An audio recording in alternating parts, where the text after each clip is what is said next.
This is the Nathan, Nat and Sean podcast. All right, what a treat to catch up with, well, I'm going to say it as it is, footballing legend. Footballing legend, Natalie. Guy Sebastian. And you know what we've seen this season so far? Some of the big names get injured. Yeah. At Freo, it's been Sean point. Darcy recently. Jeremy McGovern's Of under course. suspicion of concussion. He's in protocols. And G. Sebastian. Guy, welcome, first of all. Hello. Oh, thank you. Yes, it was. Look, it was a good season while it lasted, and it was good to deliver the only win for Masala Dandenong in Yes. Victoria. Yep. The only win that they've got to savour, and some would say Brendan Favola had a little bit to do with that. But Some. you were there too. And Well- is it true that you weren't even supposed to play the second half? You were supposed to play the first half, perform at halftime, and then Get on a go plane. because he had a mate's 40th? Was that the story? Yeah, I had a friend's 40th to fly back to Sydney for, but whenever there's footy, I grew up playing AFL, and the problem was that was quite a long time ago, and so I knew I was I actually put my hand up to play. They just wanted me to do the halftime, but I was like, I used to play footy. I'll fill in that. That'll be a bit of a laugh, and. And it was all going all right. I was playing okay. Yeah. Getting a few touches. Yeah, you're pretty quick. Pretty quick around the field, guy. Scrappy too. That used to be my strength. I was a little zippy midfielder, and now it's I'm not moving very fast at He's the been moment. unzipped. So So- I was in the. I rocked up, sound checked when I really should have been warming up. I was sound checking. Okay. And played the first quarter, played a little bit of the second quarter, I think, and then sung at halftime. Went Cool back down. on for the second half. Cool down. Went back on, and then fourth quarter, we were up by a few goals, and I've gone to take off, and I thought someone shot me with a 50 cal in the back of my leg, and I've heard the biggest pop, snap, classic. it sounded like a gunshot. Yeah.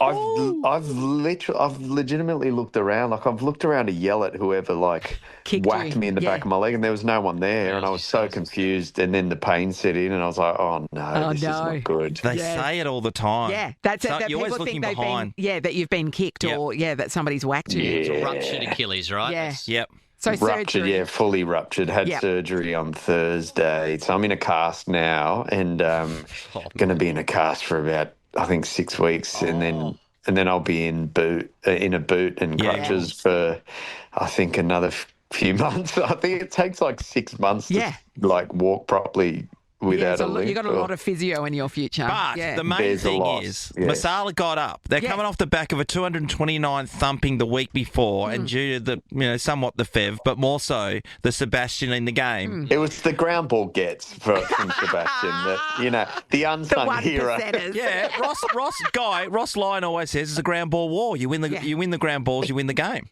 It's got to get to Fev somehow, right? No one sees that part, but it's all good. Tell us about the first half, in particular the first quarter and a bit. You're out there, you're burning rubber, get a few touches. I was getting a few touches. There was one moment where, when you're sort of hitting the deck and you're trying to get back to your feet, that was the moment I realised I'm not the same You're Guy old, Sebastian. yes. Because it took. I had about 6 goes of trying. I'm running and then trying to get back onto my feet, and it took so long for me to just spring back up. I should have known at that point there was something not right with my something was tight and something wasn't. I just couldn't spring back to my feet. And it was an up and down game. We led early. Yep. Fev was a machine. I've got to say, he is. And you know what makes me feel worse is Fev's older than me. Yeah. And I'm texting him from this doctor's office saying, "Mate, I'm cooked." He did play AFL though, as in at the highest He level. wasn't an elite. He was an elite athlete, and I'd say still is. And I said, "Mate, you must be cooked as well. He was limping at the end as well. I think he was pretty sore." And I was like, "Mate, what are you doing?" And he goes, and he sends me a picture of him laced up and in a different footy, completely different outfit. Yeah. Because he's playing for Sunbury. He So he played just a rolled whole into game. another game. literally played a game, whole game afterwards. I mean, that's pretty impressive, and I think he kicked the bag there as well. But look, he's a bit of a weapon. I've no regrets. I just, it is a recovery. The problem is, right, is that every mate that I have that's like a footy player or plays cricket or whatever, they're all texting me going, mate, no, not your Achilles. It's the worst. It's the longest recovery. You're going to hate it. Oh, Guy, have you had to cancel things because of this injury? Yeah, I've had to just move a few things. Like I was meant to be overseas a bit, but I'm not allowed to fly for, I think, 6 weeks or something. But the good thing is I had this. I'm playing this festival in the UK with Robbie Williams, and that was meant to happen during this time, but now it's just been pushed to August 20, which is right after when I can fly. So it means I can do that, and I head back to that awful court case next week as well. So my thinking is that was a really sort of dark time for me last time. And I just think I'm just going to get all of this crap out of the way all in one hit at least. So I'm just you've got being some positive. good medication. One good thing, exactly. I'd imagine this is probably the same playing for Masala, because when you get injured in the AFL, you still can get match payments. So is that still the case with you, Guy? No, see, we had to come out very, very strongly. I did read that. It was so funny. They're talking about salary cap issues because you guys were going to get paid. You're like, we were cracking up. It's because you're not allowed to get paid in the VAFA. It's one of the big things. But then Fev was telling me there's all this corruption apparently that has happened in the past. A lot of brown paper bags. Yeah, there's people because a lot of them are these old boys that the first graders are some of them are lawyers and they're like, look, just come and work for my law firm and I'll pay you. You don't actually have to work for my law firm, but I'll put you on the books and you can come and play footy for our team. They go to ex-AFL players and stuff. I came out. It was a proud moment for me. I think they were talking more about Fev, but my name was mentioned. Yes, it was. Nice to be included.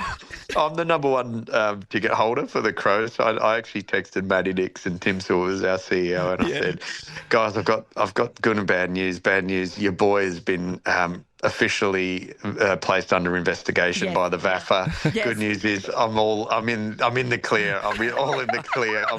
I'm not taking a percentage of the Saturday sausage sizzle at Dandenong. Yeah, you are, but that percentage is zero. Yeah. Well, it was in a brown paper bag. It was a sausage. Yeah, got it. Nathan, Nat, and Sean podcast. You're going to be sticking to singing, not footy. I did see you singing on your Instagram with your, I don't know if it's a moon boot yet, but you're doing it with your injured leg. The new ones, maybe. Is it true you came up with it in about 15 minutes or something ridiculous like that? Yeah. I mean, a lot of songs can be written pretty quickly. Some of them, the problem is it's not a flex because, there's a song on my album, which I've taken 4 years to write. The last song I finished was the first song I started. So when I look back through my voice notes, there's this chorus I sat down to write called Cupid. And I remember sitting at the piano and I had this idea and this melody and I sung it and I was like, this is a good chorus. This is a really good chorus. And then I sat on it, but it wasn't originally for me. I was going to pitch it as a Kid Leroy or something. I was going to pitch it to another artist. And then anyway, I then picked it up maybe a year after and I was like, no, I should finish that. That sounds like a banger, that one. And so I wrote a verse, hated it, wrote another verse maybe 3 months later, hated it. I was just always trying to match what I felt with how good that chorus was. And then eventually, right towards the end of the album, I ended up finishing it. And so that one, the production took me ages as well. That was the biggest production I reckon I did on the album. And so all up, that took 4 years to write that song. It's insane. Hey, Guy, on the fact that you've written a song and then you go, oh, actually, this might suit somebody else. Yeah. How does that process play in your mind? Well, I think it's all a lot of the time. It just doesn't sound like me, genre-wise, or it's just something that I think would suit, or it's just the content that doesn't suit me. But for this particular one, actually because I think the reason it took so long to rewrite it is the original idea, there was a lot of swearing in it. Because the original idea, you know, some things just come out, and I'm not a massive swearer or whatever, and I'm not. Like I don't not swear in normal life, but I choose to not swear in my songs and stuff. But when I sat down, it just sounded so hooky because the chorus used to say, and imagine trying to rewrite this when it sounds so good with swear words, because as you know, some things just sound better when you're angry and you swear. But the chorus says, "I put my trust in Cupid, now I feel and stupid. He went and shot an arrow straight into an asshole. I done fell head over feet and gave her all of me. If this is how we knew it would end, I'm never gonna trust Cupid again." So that's the chorus, right? So then when I kept sitting down to rewrite it for myself, I was like, how do I replace the emotion of like, I just feel so like bleeping stupid, like, and then even like he went and shot an arrow straight into an a-hole, right? Like he had one job to do, Cupid, and like he shot this person who ruined my life. Like what? And so it ended up being that lyric ended up being, "He went and shot an arrow straight into a black hole." Oh, okay. And then I ended up doing a different second line for every chorus because I had written down so many options. I was like, actually, I like them all. I like all three options. I'll use all of them. It's so good. Even just busting that out. Jeez, you can sing. Oh, it's bloody brilliant. It's so good. Yeah, it's bloody brilliant. And you know, I know later on the year we'll probably see your album come out.